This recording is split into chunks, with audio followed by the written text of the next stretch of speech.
to leave the Queen's side against Spanish treasure fleets. Importance of Roanoke. The Roanoke colony, established by Sir Walter Raleigh in 1585, aimed to create the first permanent English settlement in America. It gained notoriety as the Lost Colony after a 1590 visit found the colonists vanished without a trace, leaving behind only the message, Croton. Governor Ralph Lane founded the colony but faced challenges such as supply shortages and strained relations with local Native American tribes. A subsequent attempt in 1587 led by John White also ended mysteriously with the settlers' disappearance. Welcome to the place where you'll find your perfect accommodation. If you're the owner of a hotel, motel, or a similar establishment, don't hesitate to reach out for a potential collaboration. Speculation arose about their fate, including assimilation into nearby Native American communities or massacres. Despite interest and investigation, including by colonists and historians, no evidence has been found to explain the disappearance of the 112 to 121 colonists. Colonization of the Outer Banks began in 1524 when Giovanni da Verrazzano mistook Pamlico Sound for the Pacific Ocean, seeing the barrier islands as an isthmus potentially leading to China. However, his findings were not pursued by King Francis I of France or King Henry VIII of England. In 1578, Queen Elizabeth I granted Sir Humphrey Gilbert a charter to explore and colonize unclaimed territories. Gilbert briefly claimed St. John's, Newfoundland, in 1583 before being lost at sea. Queen Elizabeth then divided Gilbert's charter between his brother Adrian Gilbert and his half-brother Sir Walter Raleigh. Despite being forbidden to leave the Queen's side, Raleigh oversaw colonization efforts from London, aiming to establish a base for privateering against Spanish treasure fleets.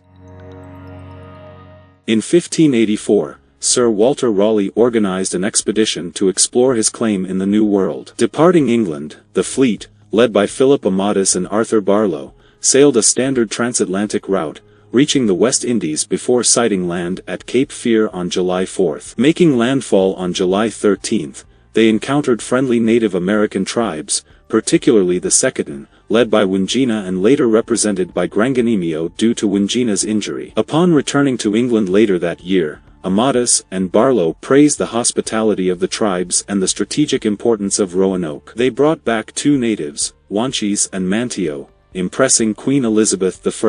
In 1585, she knighted Raleigh and named the land Virginia, appointing him as its governor.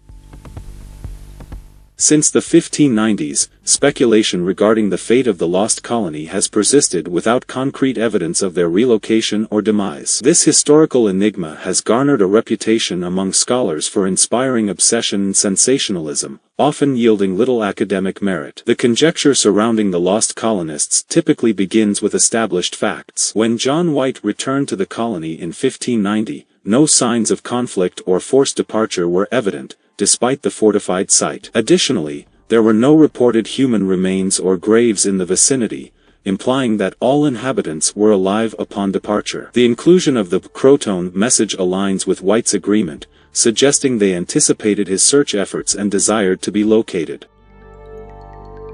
David Beers Quinn proposed a theory regarding the fate of the 1587 Roanoke colonists, suggesting they intended to relocate to Chesapeake Bay with a group stationed at Croton. Quinn speculated that the colonists assimilated with local tribes, with some possibly kidnapped by Samuel Mace in 1602. He theorized that an attack by Wahunsenkaw in 1607, possibly in retaliation for the kidnappings, resulted in the massacre of an integrated community. Quinn believed John Smith was aware of the massacre but kept it quiet for political reasons. Despite Quinn's stature, his theory faced skepticism from peers due to its reliance on accounts from Strachey and Purchas.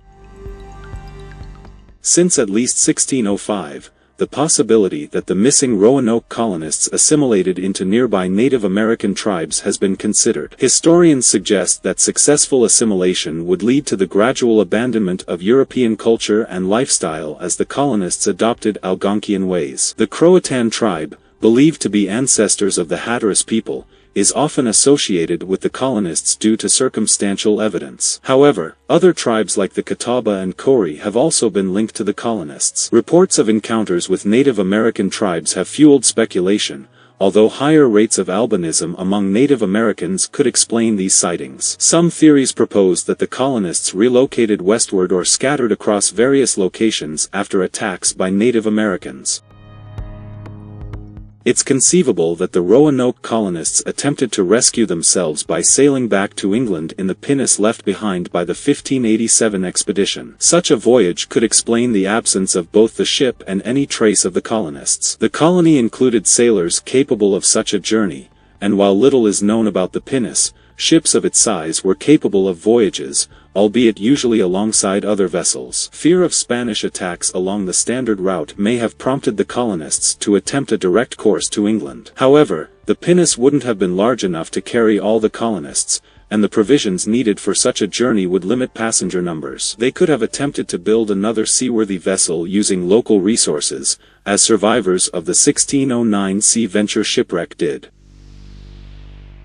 Lee Miller proposed a conspiracy involving Sir Francis Walsingham to maroon the colonists, to undermine Sir Walter Raleigh's activities interfering with England's plans to become a world power. Miller suggested that some colonists may have been separatists seeking refuge from religious persecution in England, with Raleigh sympathetic to their cause while Walsingham viewed them as a threat. Miller theorized that the colonists split up, with some relocating to Crotone while others sought shelter with the Roanoke tribe. However, the colonists may have inadvertently spread European diseases among their hosts, leading to destabilization and conflict in the region. Miller speculated that the Roanoke were attacked by the Tamandoag, identified as the Eno tribe, who captured and traded surviving colonists as slaves. Miller's theory has faced challenges regarding Walsingham's financial support of Raleigh's expeditions and Fernandez's actions rather than abandoning him with the colonists. Local legends in Dare County speak of an abandoned settlement known as Beachland, within the Alligator River National Wildlife Refuge, sparking speculation about its connection to the lost colony. Engineer Philip McMullen and amateur archaeologist Fred Willard proposed a theory suggesting that the 1587 colonists were dispatched by Walter Raleigh to harvest sassafras along the Alligator River. They argued that records indicating the colony's intended destination of Chesapeake Bay were falsified to conceal the operation from Spanish operatives. McMullen suggested that Raleigh secretly maintained contact with the colony and resumed sassafras expeditions by 1597, picking up the colonists' harvests. According to this theory, the colony remained active until Raleigh's death in 1618, after which the colonists assimilated with the Croatan at Beachland. Critics point out discrepancies in Raleigh's financial motivation, as privateering by Richard Grenville had recovered the cost of the expedition, and sassafras prices did not rise until the 1590s. While gathering material for a stage play in 1937, P. Green noted abundant references to Raleigh in his settlements in Spanish records from the period. Spanish forces were aware of English plans to establish a new base in Virginia in 1587 and were actively searching for it even before White's colonists arrived. The Spanish Empire, claiming most of North America under their Florida claim, did not acknowledge England's rights to colonize areas like Roanoke or Chesapeake Bay. Considering the Spanish sack of Fort Caroline in 1565, it's likely the colonists understood the threat posed by Spanish forces. However, as late as 1600, the Spanish were still seeking the colony in Chesapeake Bay, indicating they were also uncertain of its fate.